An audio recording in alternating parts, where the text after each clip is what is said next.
કેમ છે બાળકો? મજામાં? થઈ ગઈ ઉપરલેની તૈયારી પૂરી? તો આજથી આપણે નવો ટૉપિક શરૂ કરીએ. છેલ્લો ટૉપિક. આ પ્રકરણમાં આપણે વર્તુળ, પરવલય, ઉપવલય 3 ટૉપિક પૂરા કર્યા. છેલ્લો ટૉપિક છે અતિવલય. અતિવલય તો પહેલાં એની વ્યાખ્યાન થિયરી સમજી લઈએ, સૂત્રો, પછી દાખલા કરાય. તો પહેલાં થિયરી વ્યાખ્યાથી શરૂ કરીએ.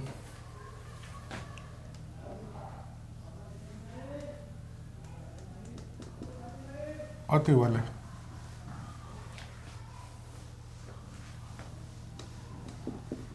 સમતલના બે નિશ્ચિત બિંદુઓથી અંતરોનો તફાવત નહીં, અંતરોનો નિરપેક્ષ તફાવત,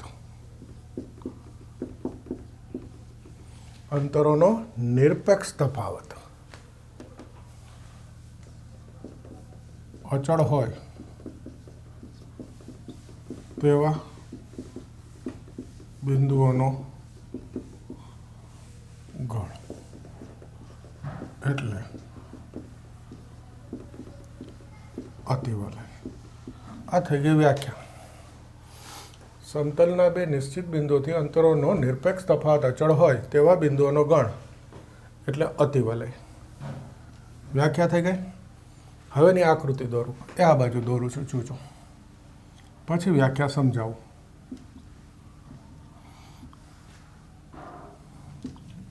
આકૃતિ વગર વ્યાખ્યા ના સમજાય. હવે તો તમને ખ્યાલ આવી ગયો છે.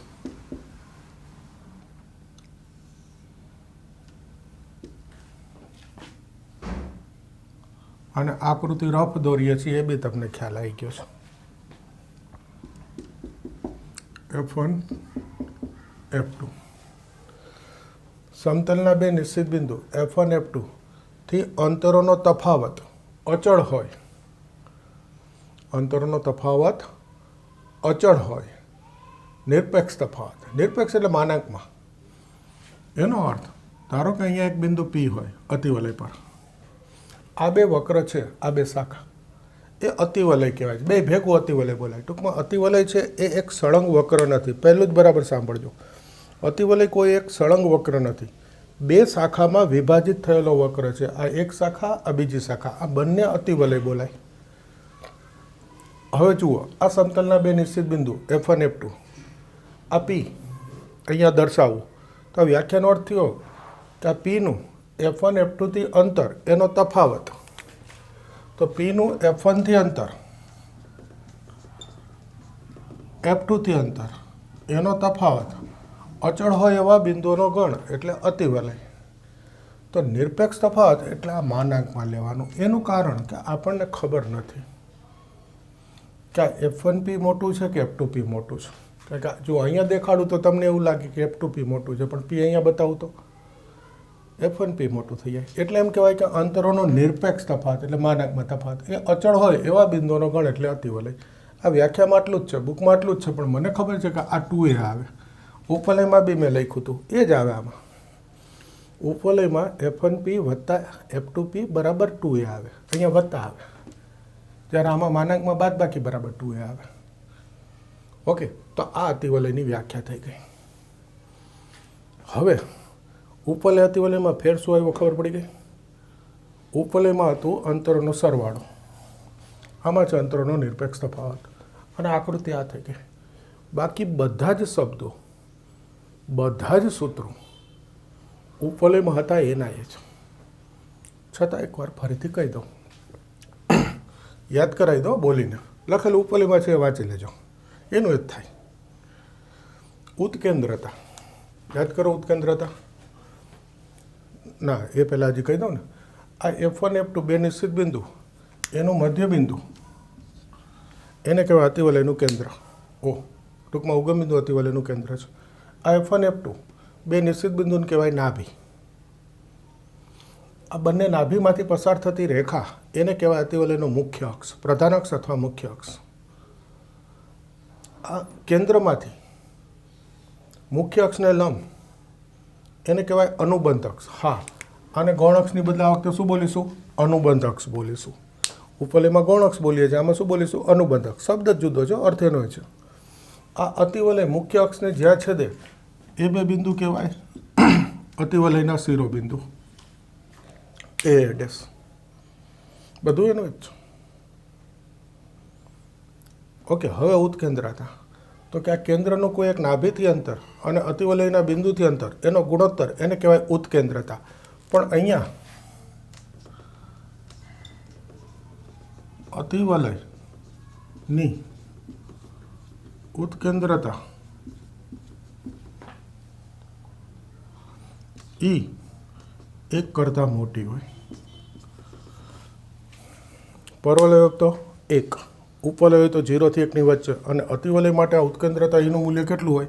1 કરતાં મોટું. હવે આ મુખ્ય અક્ષની લંબાઈ 2a લઈ લેવાની. અનુબંધ અક્ષની અનુબંધ અક્ષની લંબાઈ 2b લઈ લેવાની. બે નાભીઓ વચ્ચેનું અંતર 2c લઈ લેવાનું. તમને ખબર છે, ઉપવલયમાં લીધું હતું એનું એ જ છે. એના પરથી બધા સૂત્રો આવશે. તો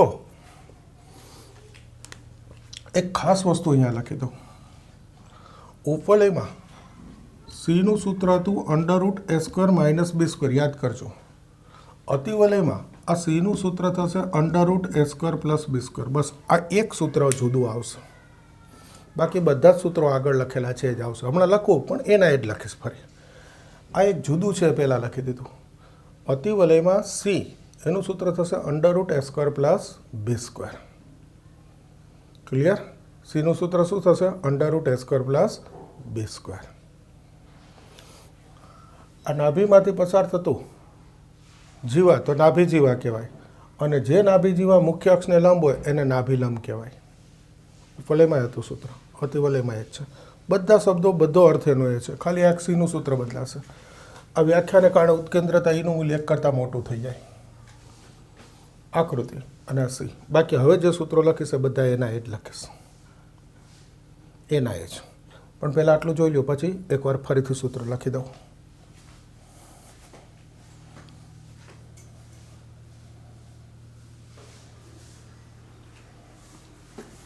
હવે જુઓ, એક નાનો અતિવલય દોર દઈશ, સાવ નાનો.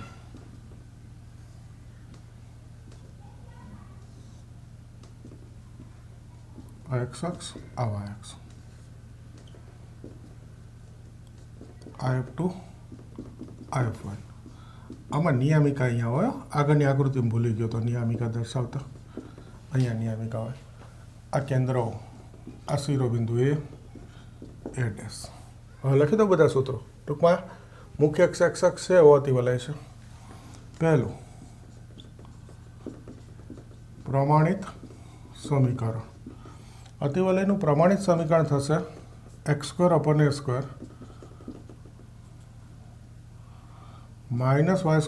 b² = 1. જુઓ જો, પ્રમાણિત સમીકરણમાં શું ફેરાયો? વચ્ચે માઇનસ આવે, બસ. બાકી એનું એ જ સ્વરૂપ છે, x² / a² y² / b² 1. ઉપવલયમાં plus હતું, અતિવલયમાં માઇનસ છે. ઓકે, આમાં a ને b ની કિંમત નથી જોવાની. a b, a b કશું નથી જોવાનું. આ અતિવલય, એની મુખ્ય અક્ષ એક્સ અક્ષ. આ પ્રમાણિત સમીકરણ. મુખ્ય અક્ષની લંબાઈ સૂત્ર એ જ છે 2a. અનુબદ્ધ અક્ષની લંબાઈ સૂત્ર એ જ છે 2b.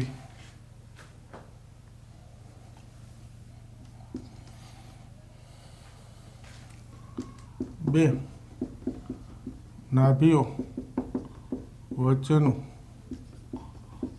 અંતર ફરી જ 2c.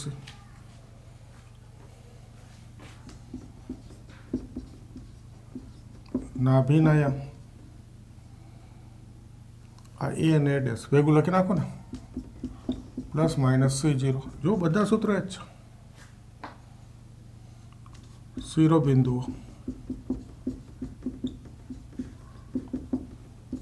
પ્લસ માઇનસ a0 નાભિલંબની લંબાઈ 2b² જોજો ભાઈ ઉપર લઈને છે એ જ સૂત્રો છે, તો ખાલી એકવાર લખી દઉં તમને એવું ના લાગે એટલે. ઉત્કેન્દ્રતા E બરાબર C/A, C બરાબર A એટલે E બરાબર C/A. આ C બદલાડો ભાઈ, C એટલે ફરી એકવાર લખી દઉં છું √a² પ્લસ b².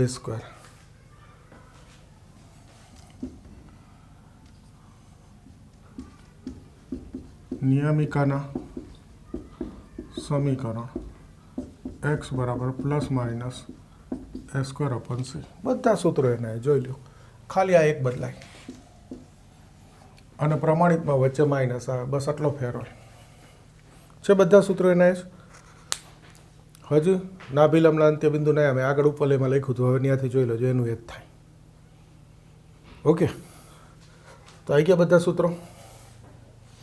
શબ્દ બદલાણો, ગૌણ અક્ષની બદલે અનુબદ્ધ અક્ષ. હવે જુઓ,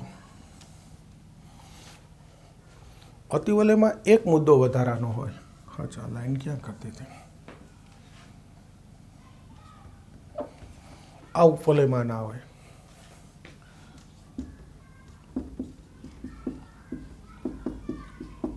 એક શબ્દ છે,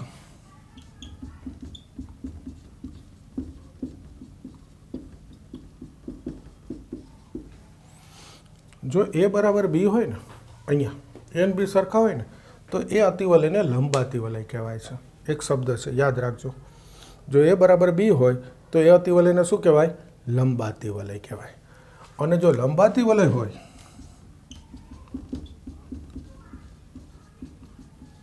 તો એનું સમીકરણ x² માઇનસ y² બરાબર a² થી દર્શાવાય. બીજું,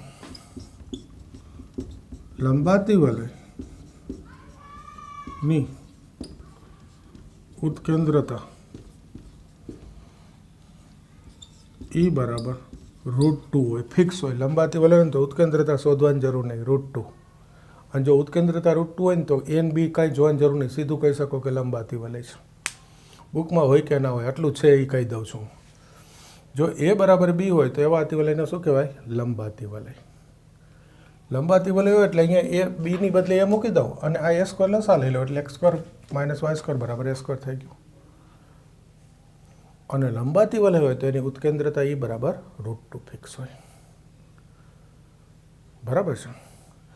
તો આ બધું કોના માટે લખ્યું આપણે? આ આકૃતિ, આ પ્રમાણિત સમીકરણ. એનો અર્થ અહીંયા x અક્ષ મુખ્ય અક્ષ અને y અક્ષ અનુબંધ અક્ષ. હવે અતિવલય બે હોય, જે ઉપવલયમાં હતું એ જ ભાઈ. અતિવલય પણ બે હોય. જોજો જરા,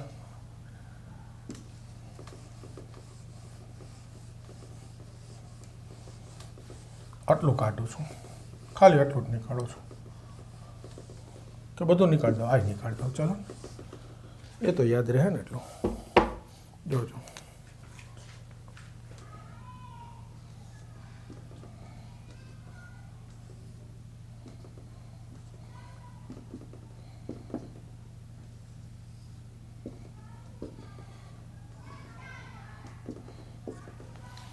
ટૂંકમાં નાભી છે વાય અક્ષ ઉપર આવી ગઈ. જો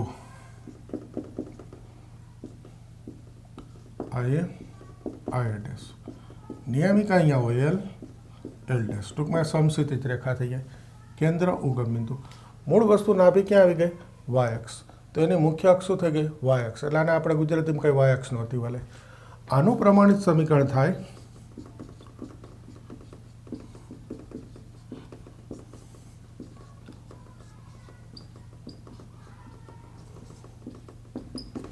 જોઈ લ્યો બરાબર.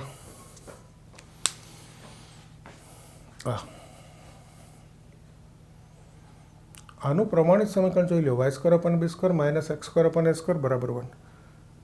ટૂંકમાં x² ઋણ થઈ ગયો અને y² ધન થઈ ગયો. અતિવલયમાં a અને b ની કિંમત નથી જોવાની. a b, a b નથી જોવાનું. એ ઉપવલયમાં હતું. અતિવલય કેવી રીતે નક્કી થાય? તો કે આ નિશાની પરથી જેની નિશાની ધન હોય એ મુખ્ય અક્ષ, જો એક્સ સ્ક્વેરની નિશાની ધન હોય તો એક્સ મુખ્ય અક્ષ, જો વાય સ્ક્વેરની નિશાની ધન હોય તો વાય મુખ્ય અક્ષ. બોલો ખબર પડે? અતિવલયમાં જેની નિશાની ધન છે, બે ચલ છે એક્સ અને વાય, જેની નિશાની ધન હોય એ એની મુખ્ય અક્ષ. ગુજરાતીમાં કહીએ એ અક્ષનો અતિવલય. જો એક્સ સ્ક્વેર ધન હોય એક્સ અક્ષ મુખ્ય અક્ષ, એક્સ અક્ષનો અતિવલય પહેલાં દોર્યો તો એ. જો વાય સ્ક્વેર ધન હોય વાય અક્ષ મુખ્ય અક્ષ, વાય અક્ષનો અતિવલય. હવે જો વાય અક્ષનો અતિવલય હોય તો પ્રમાણિત તો ખબર પડી ગઈ, જે અક્ષનો હોય એ ધન થાય. એક્સ અક્ષનો હોય તો એક્સ સ્ક્વેર ધન, વાય અક્ષનો હોય તો વાય સ્ક્વેર ધન. હવે આ બીજા બધા સૂત્રોમાં શું ફેર પડે? તો એ મેં આગળ કીધું હતું એ જ ઉપવલયની જેમ જ અક્ષર એ ને બી બદલાવાના. એ હોય ત્યાં બી કરી દેવાનો, બી હોય ત્યાં એ. એક્સ અને વાય બદલવાના, એક્સ હોય ત્યાં વાય કરી દેવાનો, વાય હોય ત્યાં એક્સ. અને અક્ષર એક્સ વાય બદલવાના, એનો અર્થ થાય જ્યાં યામ હોય ત્યાં સ્થાન ફરી જાય.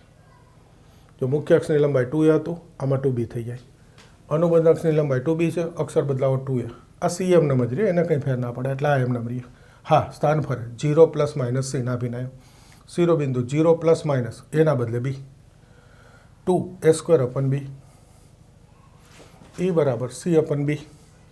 આ તો એમ નંબર જ રહે. એ સ્ક્વેર પ્લસ બી સ્ક્વેર છે, બદલાવો બી સ્ક્વેર પ્લસ એ સ્ક્વેર એટલે એમ નંબર જ રહે. સી હંમેશા એમ નંબર રહે. આ એક્સની બદલે વાય પ્લસ માઇનસ બી સ્ક્વેર અપન સી. બોલો, બાકી તો ફેર બધું એમને જ રહે. અહીંયા તો એ લખો બી લખો, એ બરાબર બી હોય, કંઈ ફેર ના પડે. તો એ બધું ઉપવલયની જેમ જ કે અક્ષર એ બી બદલો, એક્સ વાય બદલો અને યામ હોય ત્યાં સ્થાન ફેરવી નાખો. એ તમને હવે આવડી ગયેલું છે. તો આટલું ખબર પડી જાય એટલે હવે આપણે દાખલા શરૂ કરી શકીએ. તો પહેલાં જરા સૂત્રો એકવાર જોઈને તૈયાર કરી દો. આમ તો તૈયાર થયેલા જ છે, ખાલી આ જોઈ લો, આ પ્રમાણિત જોઈ લો અને આ મુદ્દો એક જોઈ લેજો. સૂત્ર આવડે છે તમને ઉપવલયને, એને મૂકવાના છે. દાખલા બધા એના એક છે. ઉપવલય આવડી ગયું છે, એને આવડી જ ગયેલું છે, છતાં હું ચલાવી દઈશ, કરી દઉં.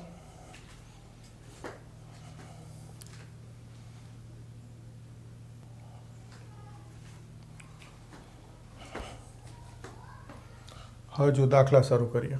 આ પહેલો દાખલો ઉપર હેડિંગ આવું છે, નાભી ઉત્કેન્દ્રતા શિરોબિંદુ નાભિલંબની લંબાઈ, આટલું શોધવું છે. તો જો આને કોની સાથે સરખાવવાનું? X square upon a square minus y square upon b square બરાબર 1 સાથે સરખાવતા એ સ્ક્વેર બરાબર 16 અને બી સ્ક્વેર બરાબર 9. તો A4 B3 થશે. એ બી શોધી લીધા.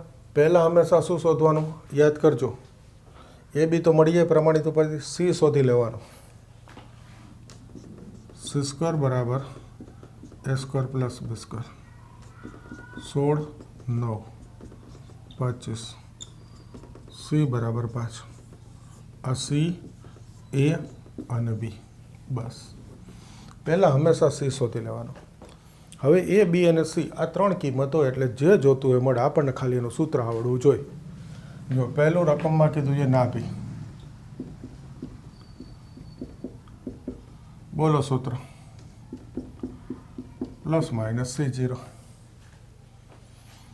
હા, એક વસ્તુ કહી દઉં, આ એક્સ સ્ક્વેર ધન છે એટલે એક્સ અક્ષનો અતિવલય, મુખ્ય અક્ષ એક્સ અક્ષ એટલે મૂળ સૂત્ર આપણે તૈયાર કરેલા મૂકવાના છે. Plus minus C0 plus minus 5 0. બીજું જો ઉત્કેન્દ્રતા, E બરાબર C અપન એ C5 A4. પછી છે શિરોબિંદુ,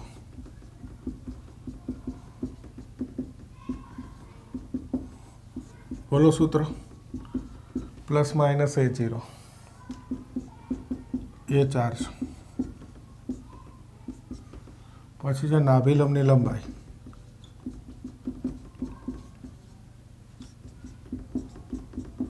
શું છે સૂત્ર? 2 બી સ્ક્વેર અપન એ 2 બી સ્ક્વેર 9 A4 9 દ્વિતીયાંશ. આ રકમોમાં જે લખ્યું છે એ 4 વસ્તુ આવી ગઈ. હવે એક બે વધારાની વસ્તુ હું તમને કહું. પ્રધાન અક્ષની લંબાઈ આવડે ને ભાઈ? પ્રધાન અક્ષને અહીંયા શબ્દ મોટે ભાગે યુઝ થશે મુખ્ય અક્ષ. મુખ્ય અક્ષની લંબાઈ શું થશે 2a એની કિંમત 4 મૂકી દો 2 × 4 8 અનુબદ્ધ અક્ષની લંબાઈ સૂત્ર થશે 2b b એટલે 3 તો 2 × 3 એટલે 6 હજી નાભિલંબના અંત્ય બિંદુ નિયામિકાંશ સમીકરણ બધું શોધવું શોધી શકાય 3 વસ્તુની જરૂર પડે a b અને c આ 3 કિંમતો એટલે જે જોતું એનું સૂત્ર મૂકીને લખી નાખવાનું બોલો આવડે ઉપવલયમાં હતું એનું એક છે કે નહીં જુઓ જોઈએ કશું છે નવું નહીં છતાં ગણાવું છું એટલે ઉપવલયનું રિવિઝન બી થઈ જાય ઓકે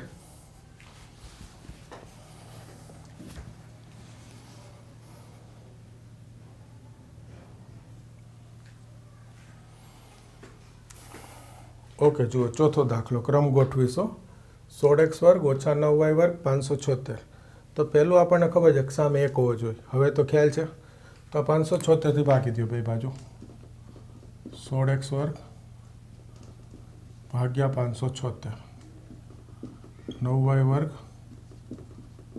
ભાગ્યા 576 1 આ છેદ ઉડાડી દો 16 3 48 48 बात करो 9 96 16 6 96 9 6 54 3 वैदा 36 9 4 36 तो आने तमे सरखाओ x² अपन a² ओछा y² अपन b² बराबर 1 साथे सरखावता a² 36 b² 64 a6 b8 હવે ખાસ ધ્યાનથી જોજો a6 છે ને b8 છે a લેસ ધેન b છે ભાઈ પણ આ અતિવલય છે ઉપવલય નથી એટલે એને બી નથી જોવાના મેં તમને કીધું આપણે આની નિશાની જોવાની x² ધન છે અને y² ઋણ છે અતિવલય x અક્ષનો છે મુખ્ય અક્ષ x અક્ષ છે ઉપવલયથી આટલું જુદું છે મિક્સ ના કરતા ખાસ અલગ પાડીને કહું છું અતિવલયમાં એ બી નથી જોવાની કિંમત નિશાની જોવાની x² ધન y² ઋણ મુખ્ય અક્ષ x અક્ષ ઓકે એટલા દાખલો ખાસ લીધો હવે જુઓ બધું શોધી લઈએ આ એ બી મળી ગયો તો પહેલાં c શોધી લઈએ c² બરાબર a² પ્લસ b² 36 64 100 c બરાબર 10 આવી ગયો સી હવે જે જોતું એ બધું મળે પહેલું નાભિનયા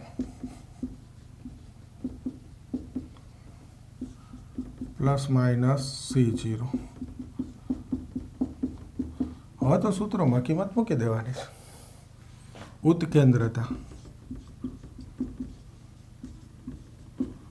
e બરાબર c upon a c10 a6 5 ભાગ્યા 3 5 2 3 2 છેદ ઉડાડી દીધા શિરોબિંદુઓ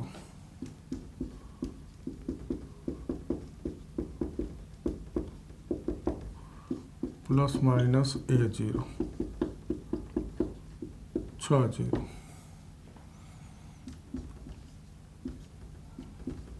નાભિલંબની લંબાઈ 2 b² upon a b² 64 a 6 2 3 6 64 ભાગ્યા 3 મળી ગયું બધું હજી હું તમને કહું મુખ્ય અક્ષની લંબાઈ 2a મૂકી દો અનુબંધ અક્ષની લંબાઈ 2b મૂકી દો સૂત્ર આવડતું એટલે પછી તો થાય જ તો જુઓ મેં બે રકમ એવી લીધી અતિવલયમાં ફરી કે જે x અક્ષના અતિવલય હોય હવે y અક્ષનો અતિવલય હોય એ પ્રકારની રકમ બતાવું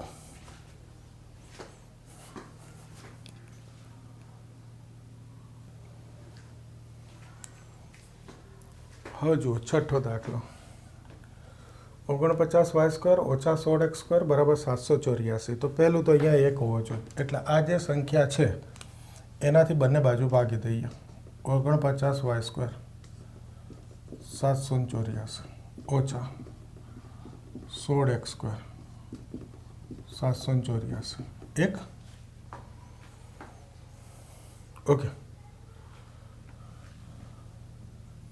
y² ભાગ્યા 49 ગુણ્યા 1 49 78માંથી 49 ગયા એટલે 29 294 49 ગુણ્યા 6 294 તો પછી આ x² ભાગ્યા 49 49 ગુણ્યા 16 તો 16 ગુણ્યા 49 બીજી વાત જોવું ના પડે. હવે જો આને કોની સાથે સરખાઈશ y²/b² માઇનસ x²/a² બરાબર 1 સાથે સરખાવતા ઓકે a² બરાબર 49 b² બરાબર 16 a7 b6 અહીંયા તમે જોશો તો આ y² ધન છે એટલે મારે આની સાથે સરખાવવું પડે અને a7 આવે b6 આવે એટલે એ છે બી કરતાં મોટો જુઓ છતાં અતિવલય કયા અક્ષનો કહેવાય y અક્ષનો y અક્ષ મુખ્ય અક્ષ છે કારણ કે એમાં એ બી નથી જોવાના xyની નિશાની જોવાની છે y² ધન x² ઋણ એટલે y અક્ષ મુખ્ય અક્ષ ઓકે ક્લિયર બધા. હવે પહેલું કામ શું કરીશું c શોધીશું તો c² બરાબર તો એ જ રહીએ સૂત્ર a² પ્લસ b² આ 49 વત્તા 16 5 65 c બરાબર √65 આ a આ બી અને સી ત્રણ કિંમત આવી ગઈ. હવે જે જોતું એ મળે ખાલી સૂત્રમાં ધ્યાન રાખવાનું. જુઓ પહેલું સૂત્ર છે નાભીના યામ આપણે શું તૈયાર કર્યું હોય +- c0 પણ y અક્ષ હોય મુખ્ય અક્ષ એટલે શું મૂકવાનું સ્થાન ફેરવી નાખવાના 0 ± c 0 ± √65 ઉત્કેન્દ્રતા E બરાબર c/a તૈયાર કર્યું તો એની બધા શું મૂકીશું c/b c √65 b 6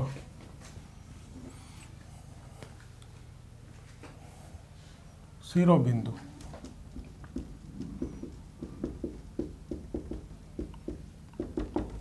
તૈયાર કરેલું +- a 0 છે પણ y અક્ષર એટલે સ્થાન ફેરવો 0 ± a અને અક્ષર બદલાવો એનો b કરો એટલે 0 ± b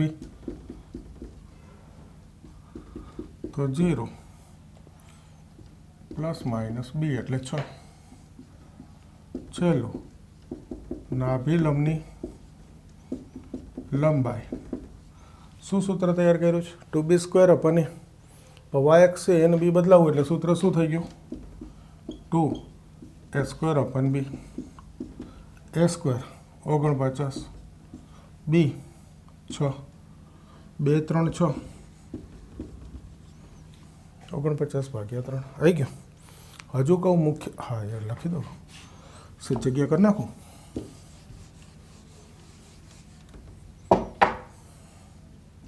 2 49 6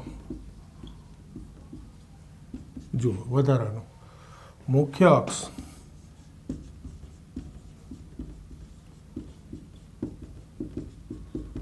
આપણે સૂત્ર તૈયાર કર્યું 2a પણ અક્ષર બદલાવું એટલે 2b તો 2 × 6 શું થઈ ગયું 12. અનુબંધ અક્ષ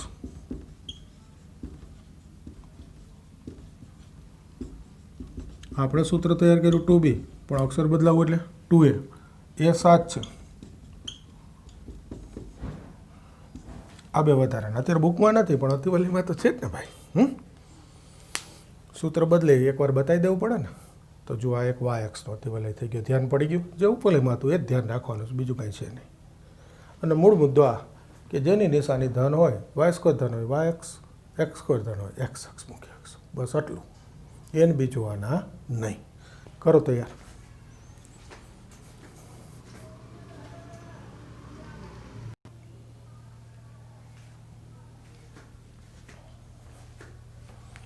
પાંચમો દાખલો જુઓ. પહેલું કામ તો હવે ખબર પડી ગઈ અહીંયા એક હોવો જોઈએ એટલે જે સંખ્યા છે એનાથી બે બાજુ ભાગી દઈશું. 5y² ભાગ્યા 36 9x² ભાગ્યા 36 1 y² ભાગ્યા આ પહેલી વાર આવ્યું, ધ્યાન રાખજો. પ્રમાણિત સમીકરણમાં x² y² નો સહગુણક 1 જ હોય, એટલે આ y² નો સહગુણક 5 હતો, છેદ ના ઉડે તો અંશ એટલે છેદનો છેદ આ રીતે બતાવી દેવાનું. બસ આટલું ધ્યાન રાખજો. માઇનસ અહીંયા તો છેદ ઉડી ગયા, x² ભાગ્યા 4 તો y² ધન છે તો આને કોની સાથે સરખાઈશું? y² ભાગ્યા b² માઇનસ x² ભાગ્યા a² બરાબર 1 સાથે સરખાવતા a² 4 b² 36 ભાગ્યા 5 a2 b 6 ભાગ્યા √5 થઈ ગયું. a ને b આવી ગયા. બસ a ને b આવે એટલે પહેલું c શોધી લેવાનું. c² બરાબર a² plus b². a² 4 plus b² 36 ભાગ્યા 5 5 4 20 20 ને 36 56 તો 56 એટલે 14 4 56 થાય. તો વર્ગમૂળ લઈશ ત્યારે 4 નું 2 √14 ભાગ્યા √5 80 આવી ગયો. હવે જે જોતું હોય મળે, જે જોતું હોય એનું સૂત્ર મૂકી દો. પહેલું નાભિનય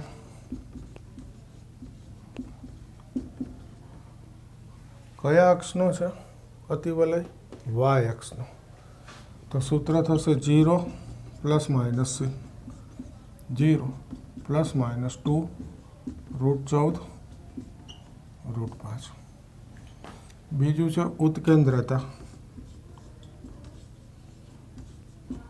શું થશે સૂત્ર? c/b. એની બદલે b. e બરાબર c/a તૈયાર કર્યું છે પણ y અક્ષ એટલે c/b. તો e બરાબર c 2 √14 √5 અને b એટલે 6 ભાગ્યા √5 આવી રહ્યો b.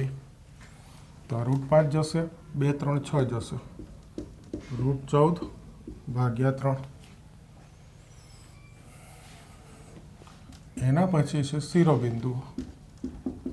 શિરોબિંદુઓ y અક્ષ 0 ± b 0 ± 6/√5 અને છેલ્લું નાભિલંબની લંબાઈ.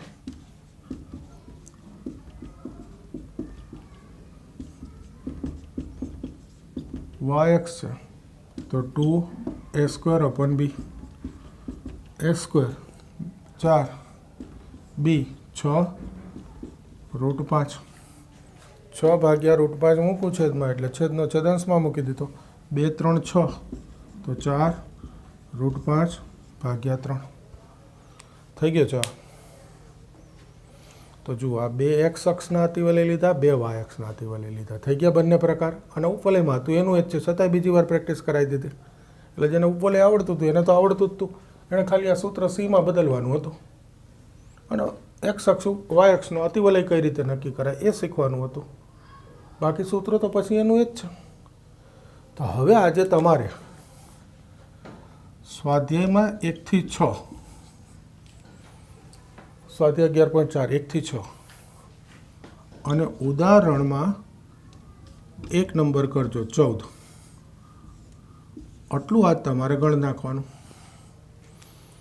પહેલાં અતિવલય સમજી લેવાનો, વ્યાખ્યા, એની આકૃતિ, પ્રમાણિત સમીકરણ અને સૂત્રો તો એના જ છે, એકવાર જોઈ લીધું. પછી દાખલા ગણ દેવાના. કાલ હજુ પાછા આગળ અતિવલયના જ ટોપિકમાંથી કરવાનું છે નવા લેક્ચરમાં. આજ એટલું રાખીએ છીએ. આટલું સરસ તૈયાર કરી દો, પછી આગળ પાછું નવા લેક્ચરમાં મળીએ.